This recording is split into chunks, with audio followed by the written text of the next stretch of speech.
My name is Susan Delaney.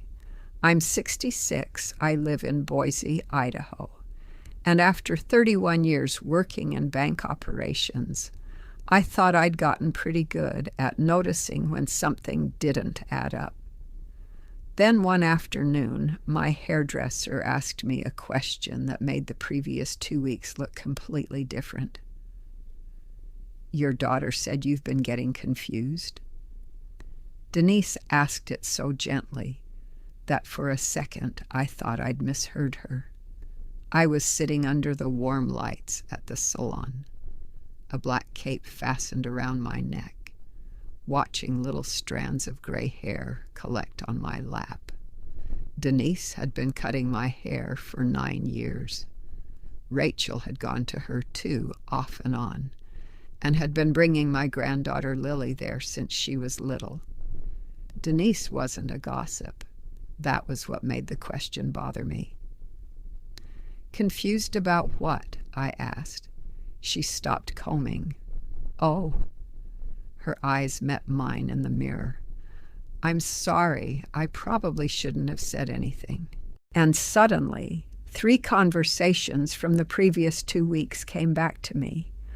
My neighbor Carol had offered to start picking up my groceries, even though she'd watched me unload my own car the day before. My sister Linda had called from Oregon and asked much too casually, "Susie, are you still comfortable living there by yourself?" Then my son Matthew said over Sunday lunch, "Maybe don't drive at night for a while, Mom." At the time, I'd laughed. Now I wasn't laughing. I was healthy. I walked about 3 miles most mornings when the weather cooperated. I had retired from my full-time bank job, but I still helped a local credit union 2 mornings a week because I liked having somewhere to be. I managed my own finances, kept my appointments, drove myself wherever I needed to go. Nobody had ever suggested I was having memory problems. Nobody except, apparently, my daughter. So I looked at Denise in the mirror. "What exactly did Rachel tell you?" She put the comb down. "The comb. She said you'd been declining a little, getting mixed up about conversations, saying things and then not remembering you'd said them." I didn't answer right away. Rachel had never said any of that to me, not once. And there was one detail Denise couldn't possibly have known. 3 weeks earlier, Rachel had asked me for something significant. She wanted to move back into my house after her relationship with Evan had fallen apart. For most of her adult life, when Rachel needed help, I found a way to give it. That time, I said no, and for once, I hadn't softened the answer afterward. Sitting in that salon chair, I began to wonder whether all those concerned little conversations had really started because people believed something was wrong with me, or because my daughter needed them to believe my no didn't count anymore. I left the salon with my hair looking better than it had in months, and my stomach tied in a knot. Denise apologized twice before I left. "I really thought you knew," she said. "I didn't." She touched my arm. "For what it's worth, Susan, you seem exactly the same to me." That should have comforted me. Instead, I spent the drive home replaying everything I'd brushed aside. Carol and the groceries. Linda asking if I still felt safe living alone. Matthew suggesting I avoid driving at night. None of them had said, "Rachel told me something is wrong with you." They had been more careful than that. Concern can sound a lot like kindness when you don't know what's underneath it. I lived in a 3-bedroom brick house on the west side of Boise. Nothing fancy. My husband Patrick and I bought it in 1994, when Rachel was 7 and Matthew was 10. Patrick died 8 years ago. After that, the house became both too quiet and too important. I knew every squeak in the hallway. I knew which kitchen cabinet needed a little lift before it would close. Patrick had planted a maple tree near the back fence that was taller than the roof by then. People occasionally asked why I didn't downsize. I always gave the practical answer. The mortgage was long paid off. The taxes were manageable. I had good neighbors. The less practical answer was that I still liked opening the back door and seeing something Patrick had planted with his own hands. Rachel knew that. She also knew I wasn't lonely in the way she sometimes seemed to assume I should be. I had friends. I volunteered twice a month at a food pantry. I still worked those 2 mornings at the credit union during their busy season. And every Thursday, unless somebody was sick or traveling, I had lunch with Carol and 2 other women from the neighborhood. My life wasn't exciting, but it was mine. Rachel had never seemed to understand why that mattered so much to me. She was 39, smart, funny when she wasn't under pressure, and capable of making almost any problem sound temporary. Her relationships tended to follow the same pattern. Everything was wonderful. Then everything was complicated. Then there was a long phone call where she explained why none of it had really been her fault. I had listened to those phone calls for years. I had also helped. When her marriage ended, she and Lily lived with me for months. Later, when Rachel changed jobs, I covered 2 of her car payments. After another difficult period, I let her store half a garage full of furniture at my house for almost a year. I told myself that was what mothers did. Patrick used to tell me I had trouble distinguishing help from rescue. He never said it harshly. Usually he said it while writing a check I'd convinced him we should write. After he died, there was nobody sitting beside me asking whether I was making Rachel's life easier, or simply making it easier for her not to change. That distinction didn't really trouble me until she asked to move back in. It happened on a Tuesday evening. Rachel came over with takeout from a Thai place I liked, which should have warned me. She rarely brought dinner unless she wanted something. We were halfway through our pad CEW when she put down her fork. "So I've been thinking," I looked at her. "About?" She gave me a small smile. "What would you think about me staying here for a little while?" I didn't answer immediately. Rachel and Evan had separated about 2 weeks earlier. They'd been together almost 3 years. They weren't married, but their lives had become tangled enough that leaving was complicated. I knew she was hurting. I also knew what a little while had meant in the past. "How long?" I asked. "I don't know, a few months." "And Lily and Noah?" "Obviously they'd come too." Lily was 13. Noah was 9. I loved those children more than I could explain. That was what made saying no difficult. Rachel leaned back in her chair. "You have 3 bedrooms. I know how many bedrooms I have. I just mean there's room." There was, technically. 1 bedroom was mine. 1 was the room I used as an office and sewing room. The 3rd was where guests stayed.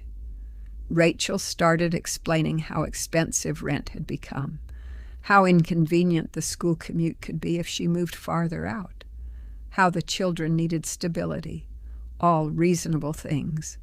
Then she said, "And you're here by yourself anyway." That sentence stayed with me, not because it was openly cruel, because of how casually she said it, as though an empty bedroom meant unused life. "I'm sorry about Evan," I told her, "and I'll help you look at options.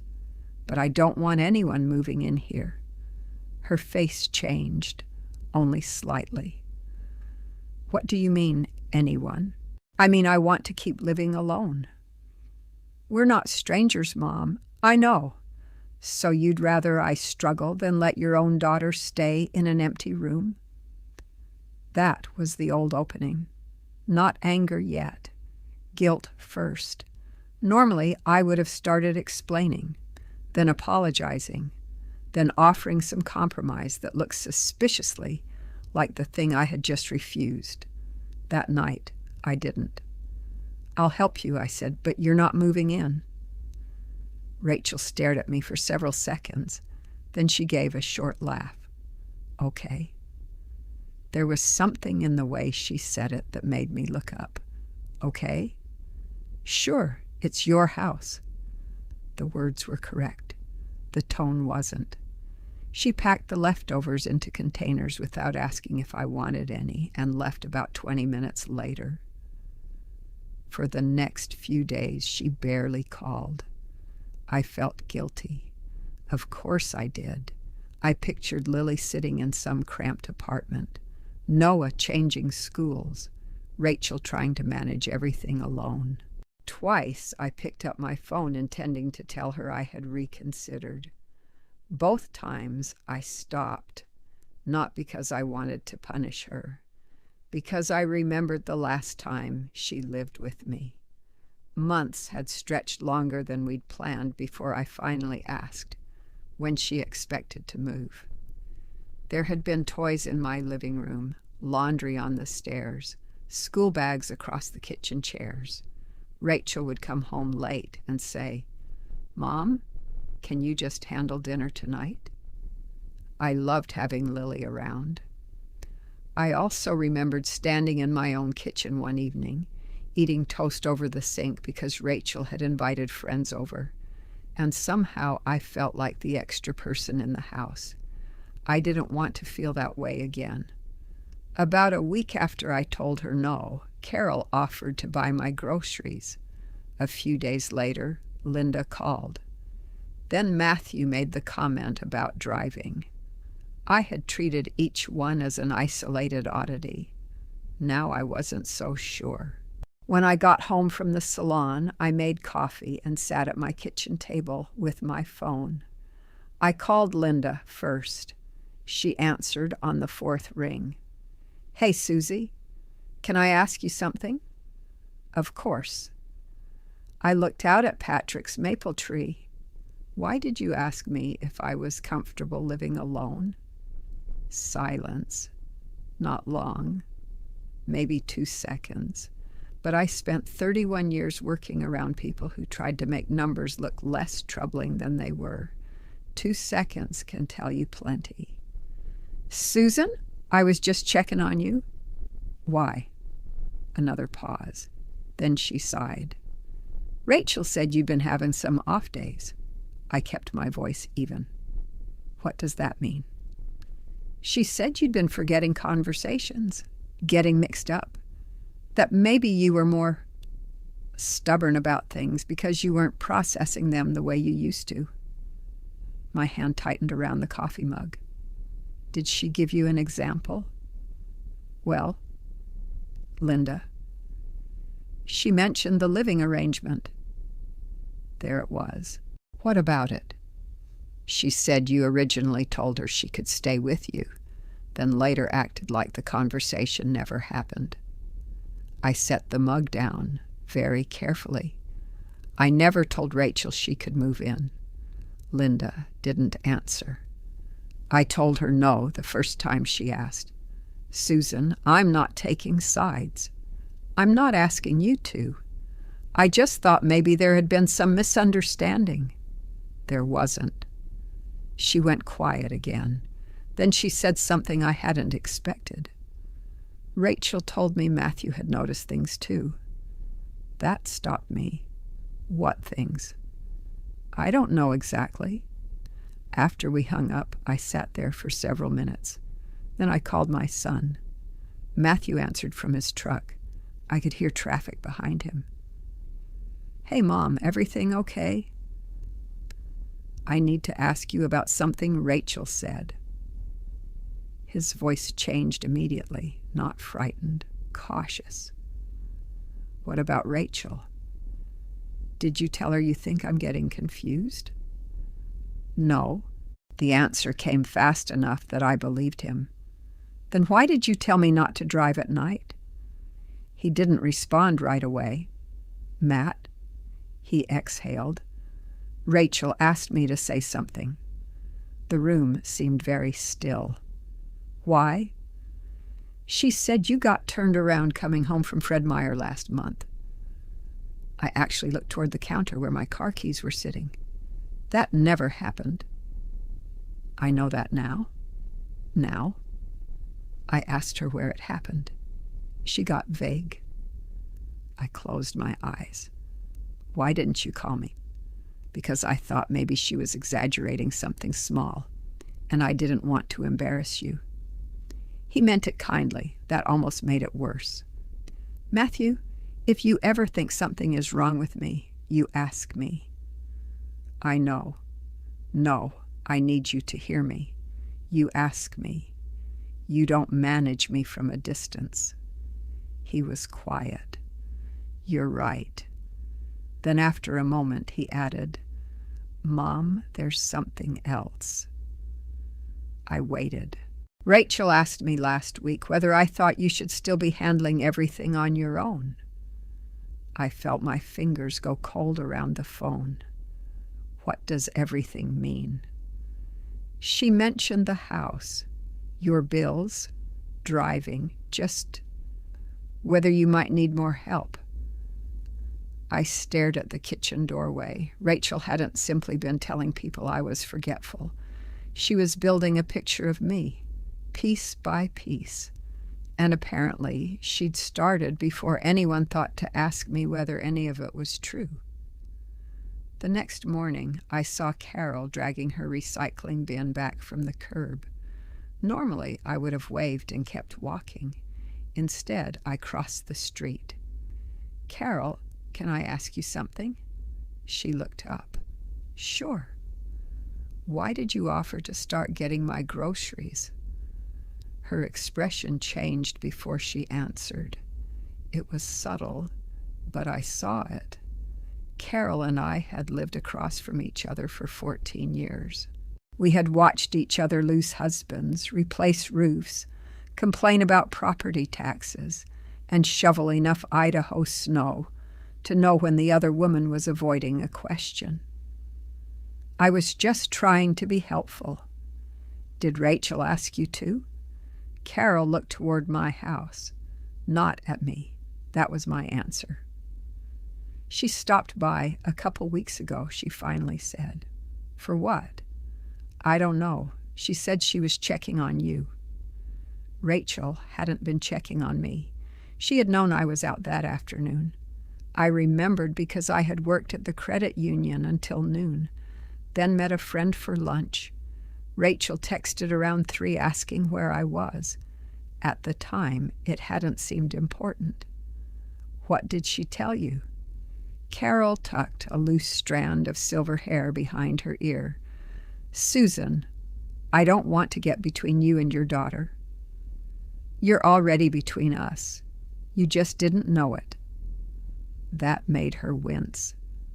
I suppose that's fair. She leaned one hand against the recycling bin. She said you'd been forgetting little things, leaving groceries in the car, missing appointments. I haven't missed an appointment. I know. Have you ever seen me leave groceries in the car? No. Did you ask her that? Carol shook her head. Nobody had meant to hurt me. Nobody had even thought they were doing anything wrong. Rachel had approached them as a worried daughter. Concern had done the rest. Carol's voice softened. She seemed genuinely worried. Did she say anything else? She asked me to keep an eye out. That sentence bothered me more than the groceries. Keep an eye out for what? She didn't say exactly. I nodded. Carol reached for my arm. Susan, I'm sorry. I know.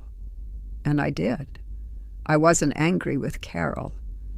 I was beginning to understand how Rachel had done it. She hadn't gone around announcing that I couldn't take care of myself. That would have sounded cruel. She had said she was worried.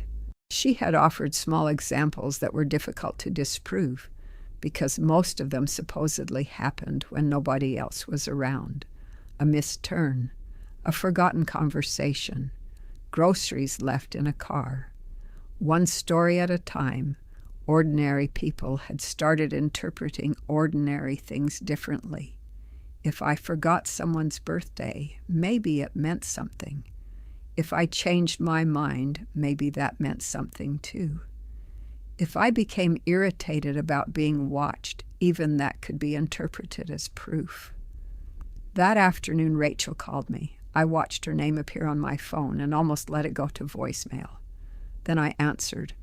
"Hi? Hey, Mom." Her voice was cheerful, too cheerful.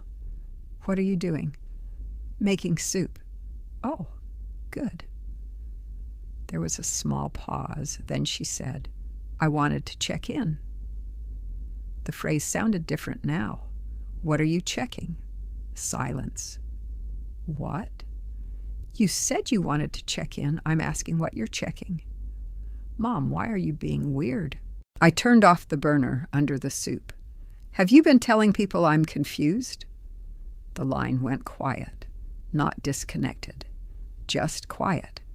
Then Rachel gave a short laugh. "Who told you that?" "That isn't an answer." "I haven't been telling people you're confused." "Denise says you did." Another pause. "My hairdresser, Rachel." "Oh, for God's sake. I said I was a little worried about you." "Why?" "Because you've been acting different." "How?" "You don't remember?" That was the first moment I understood what kind of conversation I was having. Almost any answer I gave could be turned around. If I said I remembered everything, I was defensive. If I asked for an example, she could say I'd forgotten it. If I became upset, that could become another sign that something was wrong. So I kept my voice level. "Give me one example." "You told me I could stay with you." "No, I didn't."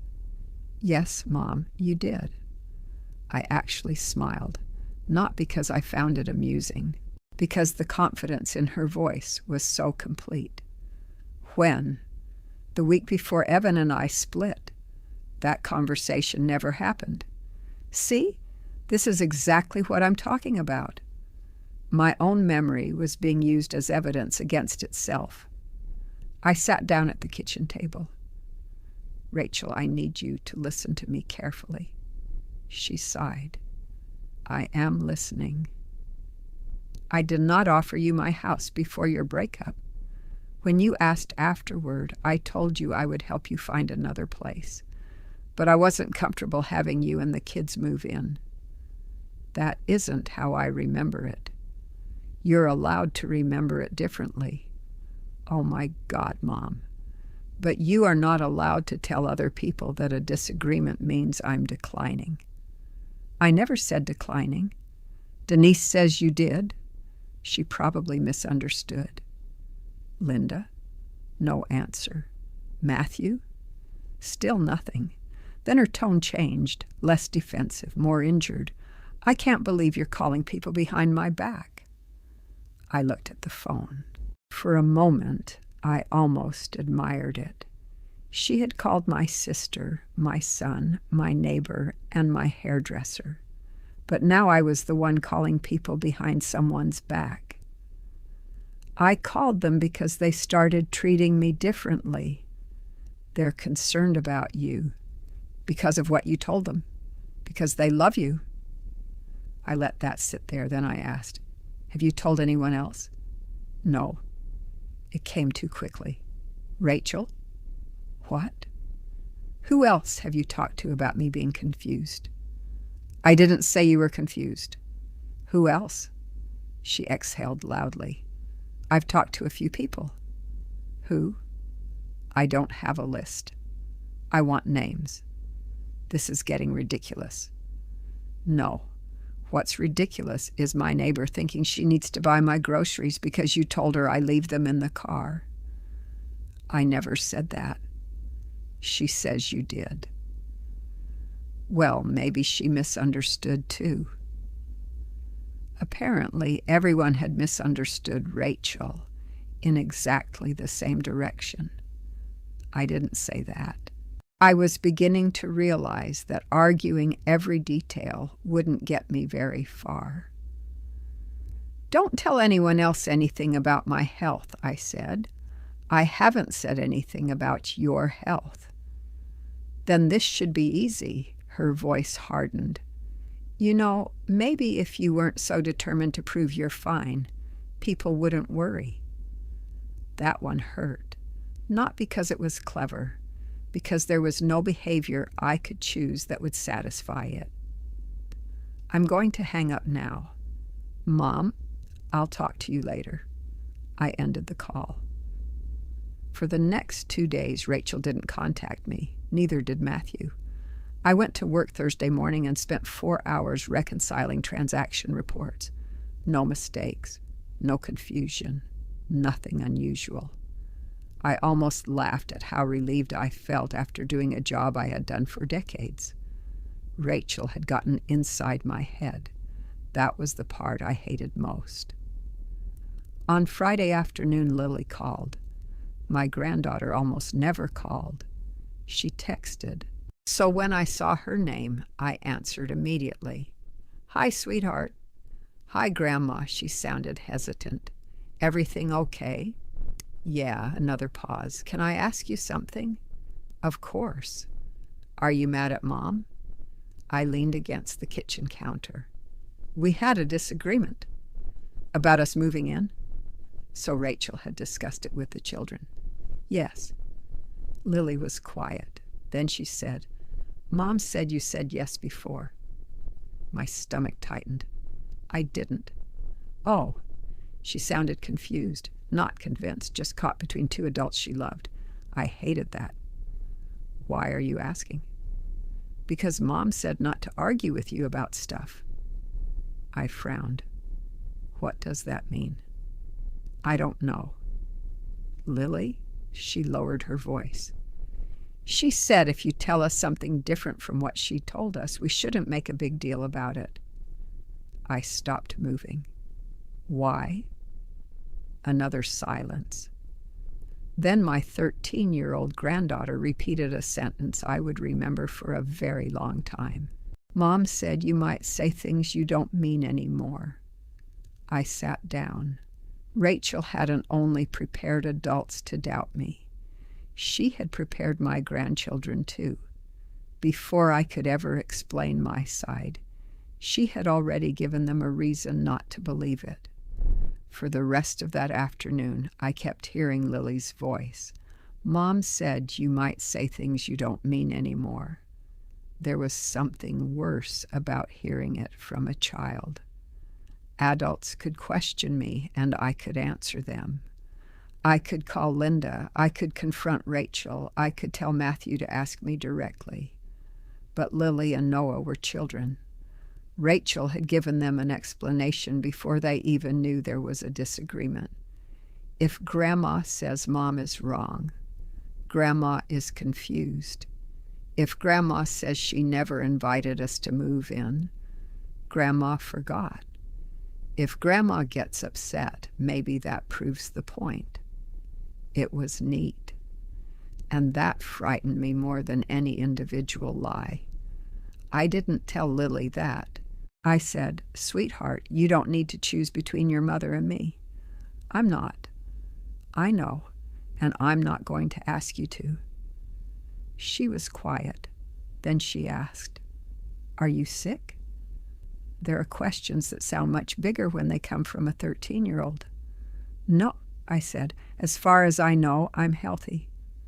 But Mom said, I know what your mom said. I stopped myself. Rachel was still her mother. Whatever was happening between us, I would not use Lily to fight it. So here's what I'm going to do, I said. I'm going to make an appointment with my doctor, not because I think something is wrong, but because if people are worried, I'd rather have facts than arguments. Okay. And until then, if I ever say something that confuses you, You can ask me about it. All right.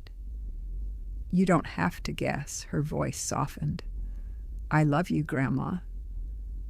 I love you too. When we hung up, I sat at the kitchen table for a long time. Then I called my doctor's office. My regular physician, Dr. Meera Patel, had been seeing me for almost 11 years. The receptionist found an opening the following Wednesday. I wrote the date on the paper calendar beside the refrigerator. Then I entered it into my phone. For a moment, I stared at both. It was ridiculous, but I had started checking myself. Had I written the correct date? Had I heard the receptionist properly? Was there some small thing Rachel had noticed that I hadn't? That was the damage I hadn't expected. A person doesn't have to convince you that you're confused. Sometimes they only have to make you wonder whether you are. That evening, I pulled out the notebook I kept in my desk drawer. Working in bank operations had made me a record keeper long before smartphones did everything for us. I wrote down the people I knew Rachel had spoken to: Denise, Carol, Linda, Matthew, Lily, and Noah. Then I wrote the specific things each person had repeated: getting lost after shopping, missing appointments, leaving groceries in the car, forgetting that I had supposedly invited Rachel to move in. None of it was true, but seeing it on paper showed me something I'd missed. The stories weren't random. Every example suggested the same thing. Susan could no longer be trusted to manage everyday life. I called Matthew again. This time, I asked him not what Rachel had said, but when she had said it. He thought for a moment. The first thing was probably about a month ago. A month? Yeah. My conversation with Rachel about moving in had happened less than 3 weeks earlier. I sat straighter. What did she say a month ago? That you seemed a little scattered after lunch one day. Which lunch? I don't know. Before she and Evan broke up? I think so. That mattered. Rachel had started laying the groundwork before she ever came to my kitchen with Thai food. Did she say anything about moving in back then? Matthew went quiet. Matt. She asked what I thought about her staying with you if things with Evan didn't work out. And what did you say? I said that was between you two. I looked at the list in front of me, so Rachel hadn't asked me for help, and then reacted badly to my answer. She had already been preparing for the possibility that I would say no. How did my supposed confusion come up? She said she was worried you might refuse just because change was getting harder for you. I closed my eyes. There it was. My no had been discredited before I ever said it. Matthew must have heard something in my silence. Mom, I should have told you. Yes. I thought she was just stressed. I know. I didn't think you couldn't handle your life. I know that too. But belief wasn't really the point. Rachel didn't need everyone to think I was helpless.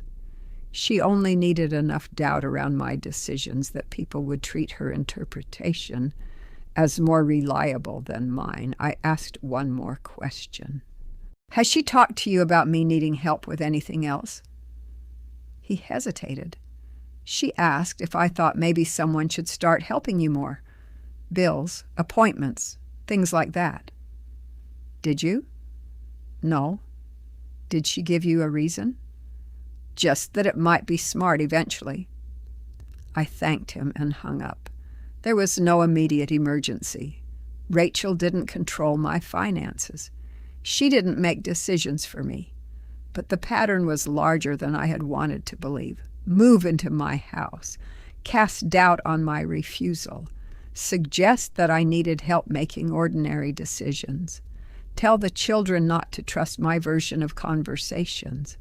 I needed to know where concern ended and strategy began.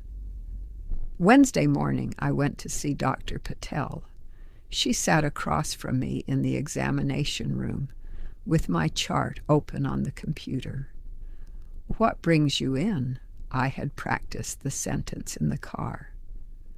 "My daughter has been telling family and friends that I'm showing signs of cognitive decline." Dr. Patel looked at me. "Have you noticed any changes yourself?" "No." "Getting lost?" "No." "Problems managing bills?" "No." "Missing appointments?" "No." "Forgetting familiar names, routines, medications?" "No," she nodded. "Any new medications? Sleep problems, depression, recent illness?" "No." Then I told her enough of the family situation for the question to make sense. She listened without interrupting. Afterward, she did a routine physical assessment and a brief cognitive screening. Orientation, recall, attention, basic problem solving, nothing dramatic, nothing like those television scenes where one question, supposedly, decides a person's entire future. When we finished, Dr. Patel turned toward me. "I don't see anything today that suggests cognitive impairment." I realized I had been holding my hands tightly together.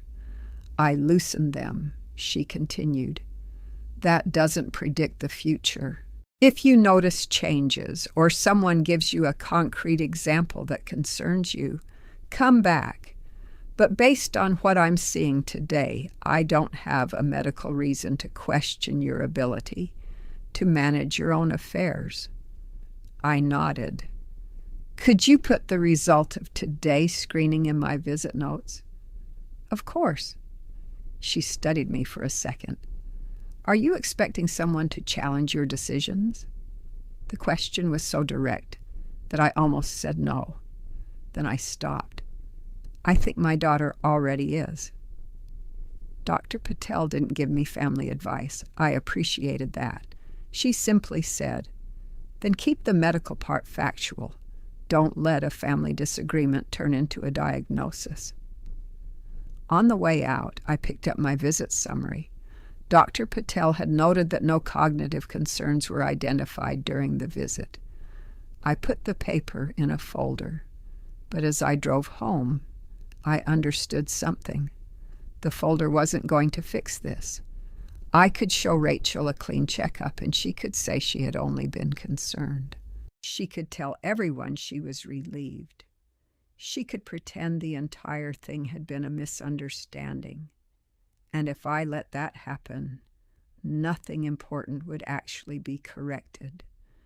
The problem wasn't whether I could pass a brief memory screening. The problem was that my daughter had taught people to question my word because she didn't like my answer. That evening, I called Linda, then Matthew, then Carol. I didn't give speeches. I told each of them the same thing. "I saw my doctor. There is no current medical concern.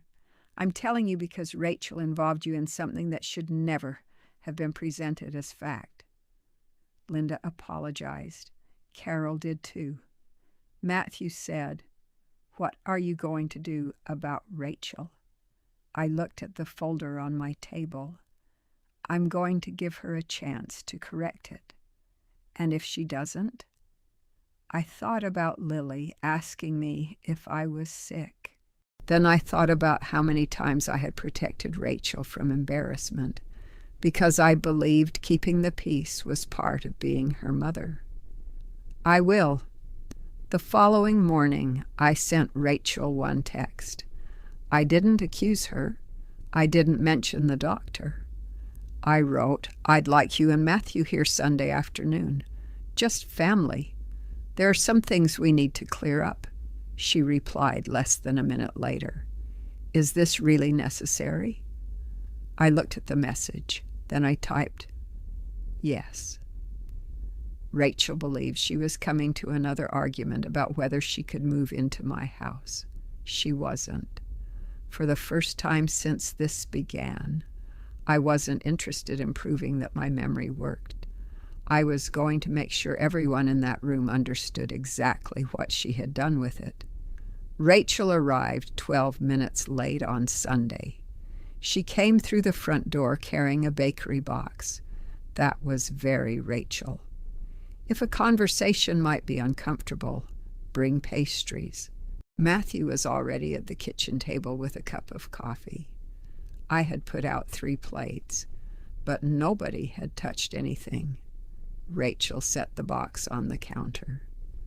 I brought those almond things you like. Thank you. She looked from me to Matthew. So what is this? I gestured toward the chair across from me. Sit down. Her mouth tightened. Mom, if this is another conversation about the house, it is partly about the house. She sat. I had the folder from Dr. Patel beside me, but I didn't open it. Not yet. I want to start with one question, I said. Before you asked to move in here, did you tell Matthew you were worried I might refuse because change was getting harder for me? Rachel looked at him. Matthew didn't look away. Seriously, she said. Answer me. I don't remember exactly what I said. The irony of that almost made Matthew smile, but he caught himself. I kept my face still. Did you tell Linda that I had agreed to let you move in, then forgotten the conversation? I told her there had been confusion. Did you tell Carol I was leaving groceries in the car? Rachel frowned. I might have mentioned you'd been distracted. That didn't happen. Mom, I wasn't keeping a transcript of every conversation. I was. That stopped her. I reached for the notebook and opened it. I wrote down what people told me. Denise, Carol, Linda, Matthew. Rachel stared at me. You interviewed everyone? No. I asked why they had suddenly started treating me like I needed supervision. That is such an exaggeration. Is it? Yes. Then explain why my 13-year-old granddaughter asked me if I was sick. Rachel's expression changed, just for a second. Matthew looked at her. What? I turned to him. Lily called me Friday. She said Rachel told her that if I said something different from what Rachel had told them, she shouldn't argue with me. Rachel crossed her arms. That is not what I said, I continued. She told me you said, Grandma may say things she doesn't mean anymore. Matthew stared at his sister. Rachel. Oh, come on. I was trying to keep the kids out of an adult argument. By telling them not to trust Mom, he asked. Rachel shook her head. That is not fair. I noticed something then. She still hadn't denied saying it. She was arguing with what it meant. That had been her pattern from the beginning. I went to see Dr. Patel, I said. Rachel looked at me. For what? Because after enough people start asking if you're confused, you begin to wonder. Something flickered across her face. For the first time that afternoon, she looked uncomfortable. I opened the folder and slid the visit summary onto the table. I had a checkup and a brief cognitive screening. There is no current medical concern. Rachel glanced at the paper but didn't pick it up. I never said you had dementia. I know. I said I was worried. No, you said things that weren't true and wrapped them in worry. She looked at me sharply. That's not the same thing. It is when those things make people question whether I can make my own decisions. Rachel pushed back from the table. This is unbelievable. I was going through a breakup. I have 2 kids. I needed somewhere to stay. You have room, Mom. You have more room than you need. There it was. Finally. Not memory, not concern. The house. I know I have room. And you still said no? Yes. Her eyes filled, but her voice stayed hard. I don't understand how you could do that. And strangely enough, I understood why she felt that way. For years, I had treated Rachel's disappointment as evidence that I had failed her somehow. That afternoon, I could see two things at once. She was hurt, and she had still done something wrong. I said no because I didn't want to live together again. She looked away. That was selfish. Maybe it felt that way to you. Wow. But it was still my answer. Matthew leaned forward. Rachel, you can't tell people Mom is confused because you don't like what she decided. Rachel turned toward him. Stay out of it. You brought me into it. That silenced her. I closed the folder. I'm not asking you to admit some elaborate plan. I don't know exactly what you told yourself while you were doing this. Maybe you believed you were helping people understand your side. Maybe you thought if everyone became worried about me, I'd reconsider. Rachel looked down at the table. But you told people things that did not happen. And then you told your children they might not be able to trust my version. She rubbed her forehead. I was upset. I know. I felt like you were abandoning me. That hurt more than I expected. I helped you find apartments. You know that isn't the same. No, it isn't. I let the silence settle. I was willing to help you. I was not willing to give up my home again. Rachel looked at me then. For once, she didn't have a quick answer. I had already made the decision before she arrived. I've corrected what you said with the people closest to me. I'm not going to call every person you may have spoken to. I'm not interested in embarrassing you. Her jaw tightened. But if this comes up again, I will correct it, every time. So now everyone thinks I'm some liar. I told them the facts. That's convenient. No, Rachel. Convenient would have been letting this go because confronting you makes me uncomfortable. She looked toward the window. Then I said the part that mattered most. You and the kids are not moving in here. Her eyes came back to mine. And that decision is not a symptom. Nobody spoke. A minute later, Rachel stood. She left the bakery box. For almost 2 weeks, she barely contacted me. Lily still texted. Matthew called more often than usual, which I finally told him to stop doing. I appreciate you checking on me, I said, but I don't need a wellness committee. He laughed. Fair enough.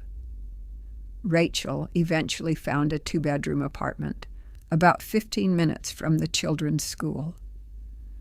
I helped with the deposit because I had offered to help before any of this happened, but I paid the property manager directly. I didn't give Rachel a key to my house. That was new. So was the fact that I didn't spend 3 nights feeling guilty about it. Rachel and I did not suddenly become close again. There was no perfect apology.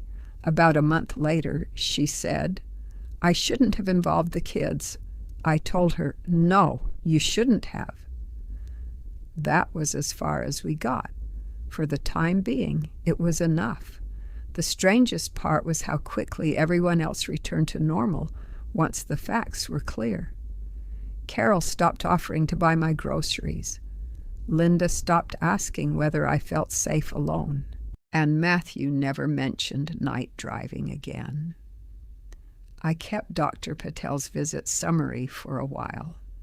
Then one Saturday, while cleaning out my desk, I found it underneath a stack of credit union paperwork. I read the first page. Then I put it through the shredder. I didn't need to carry proof of myself around forever. For years, I thought being a good mother meant making every no temporary. No, unless she cried. No, unless the children were involved. No, unless I felt guilty enough. Rachel had counted on that. When I finally gave her an answer she couldn't negotiate, She tried to make the answer less credible by making the person giving it seem less reliable. That hurt. But it also taught me something I wish I had understood much earlier. You don't have to become cruel to make a boundary real. Sometimes you only have to stop explaining it, as though you need permission.